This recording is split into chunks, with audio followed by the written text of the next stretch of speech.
Welcome to Notes from the Messy Middle. I'm Erin Gregory, storyteller, business owner, wife, and mom of 3. If you've ever found yourself stuck between where you started and where you hope to be, you're in the right place. My hope is that you'll hear your own story in these conversations and feel inspired, because the best progress happens right in the messy middle.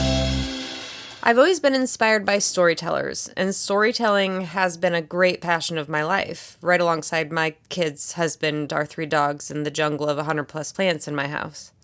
I am a journalist by trade, marketer, and storyteller by design.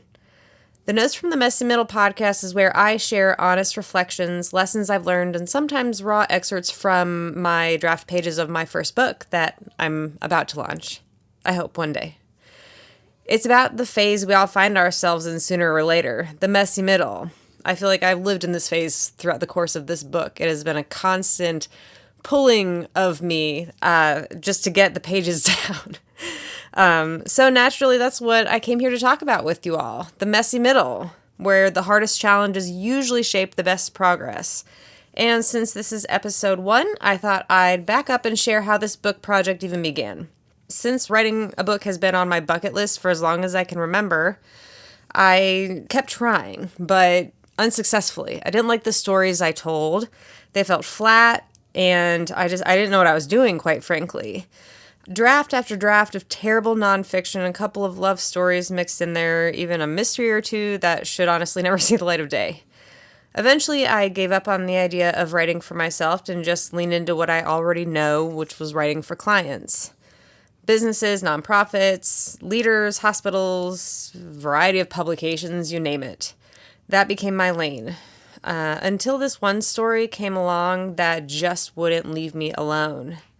My editor calls it the inciting incident, that moment when I knew something in my life was going to change. And that turning point came when I met the Bakers. I first met them through my work at the YMCA when I lived in Indiana, and I'd even written about their story for a local publication. They were the kind of people who just stick with you. They were kind, first of all, grounded, and just genuinely good. Over time, we became friends, and eventually they trusted me to help tell their story on a bigger scale. That yes from them was what pushed me out of this mode that I was in, just cycling through life, and into actually starting. And that's where my messy middle began.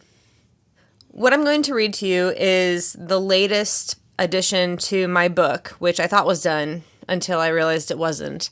And my editor, Christy Dawson, who is the principal at Dogwood and Quill, is a fantastic writer and colleague of mine. And she told me that I needed to acknowledge the fact that my book was actually about me. And I needed to share with readers at the very top what I was going through that really pushed me to reach out to the Bakers time and time again until they finally agreed to let me write this book that hopefully the world is interested in reading. So here we go. This I call the inciting incident. It always starts before the sun, always before the sun. The first sound is the creak of the hallway door, then the slap of little feet on the hardwood floor, a whisper that turns into a whine, and then Mia's cry. My alarm clock for the past year, sharp, insistent, with no snooze button. I open my eyes and the dark room already feels heavy. My body aches from yesterday. My shoulders are tight, my back's sore. My eyes are dry and scratchy. I can't tell if the pain is from the classes I taught at the Y this week or from the ongoing conditioning that is motherhood. Probably both. I swing my legs out of bed and sit there for a moment listening. My left foot shoots back at me with sharp pain. The plantar fasciitis I keep ignoring is catching up.